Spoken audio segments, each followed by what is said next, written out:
গল্প পরিবার। সূর্যোদয়ের আলোয় ভেসে থাকা ছোট্ট শহরটির এক কোণে বাস করত সাগরদের পরিবার। সাগর সাধারণ ঘরের ছেলে, কিন্তু হৃদয়ে অসাধারণ সাহস। বছরের পর বছর কঠোর পরিশ্রম করেও সে কখনো অভিযোগ করেনি, কারণ তার কাছে পরিবারই ছিল জীবনের সবচেয়ে বড় শক্তি। সাগরের ত্যাগ। সাগরের জীবনের সবচেয়ে বড় আঘাত এসেছিল একটি দুর্ঘটনায়। মাকে বাজাতে গিয়ে নিজের একটি হাত প্রায় অকেজো করে ফেলেছিল সে। সেই ঘটনার পর তার হাসির আড়ালে লুকিয়েছিল অপার যন্ত্রণা, তবে পরিবারকে ধরে রাখার জেদ তাকে কখনো ভেঙে পড়তে দেয়নি। একই কারখানায় কাজ করত তার ছোট ভাই রাহুল। বয়সে ছোট হলেও রাহুল ছিল একটু আয়েশি স্বভাবের। তার স্ত্রীর স্বপ্না তাকে আরও প্রভাবিত করত। কারখানার অন্ধকার দিক।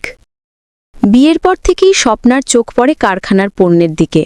ধীরে ধীরে সে রতন, কারখানার আরেক কর্মী, এর সঙ্গে মিলে মালপত্র পাচার করতে শুরু করে। ঘটনাটি ধরা পড়তেই সবাই রাহুলের দিকে সন্দেহের চোখ তোলে। তখনই সাগর এগিয়ে আসে। রাহুল যেন অপমানিত না হয় সেই জন্য সমস্ত দায় নিজের কাঁধে নেয়। ফলে চাকরি হারায় সাগর। পরিবারের ভরসা যেন এক মুহূর্তে ভেঙে পড়ে।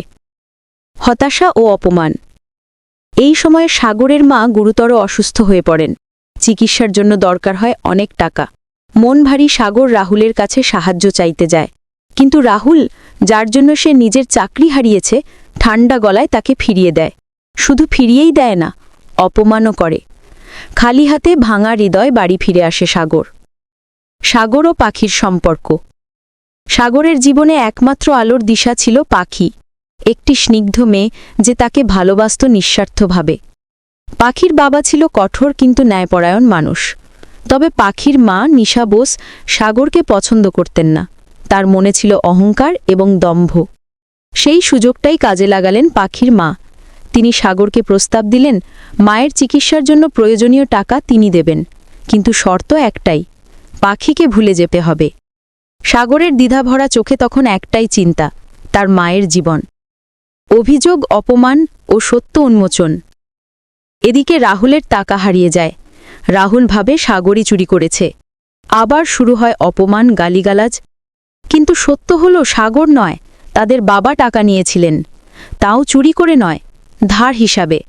ঘটনার মোড় ঘুরে যায় যখন পাখি ও তার বাবা এগিয়ে এসে সত্য উন্মোচন করেন। তারা জানান, টাকা তারা নিজেদের হাতে ধার দিয়েছেন, চুরি হয়নি কিছুই। সাগরের বাবা তখন সব স্বীকার করে নেন। রাহুলের মাথায় বজ্রপাতের মতো সত্য নেমে আসে। সে যার ওপর এতদিন রাগ ঝাড়ত, সেই সাগরই ছিল পরিবারের সত্যিকারের স্তম্ভ। পরিবারের পুনর্মিলন। দীর্ঘদিনের ভুল বোঝাবুঝি, দুঃখ আর ক্ষোভের অবসান ঘটে। রাহুল নিজের ভুল বুঝতে পারে, স্বপ্নাও অনুশোচনা করে। পাখির পরিবারও সাগরকে গ্রহণ করে নেয়, কারণ তারা নিজের চোখে দেখে তার সততা,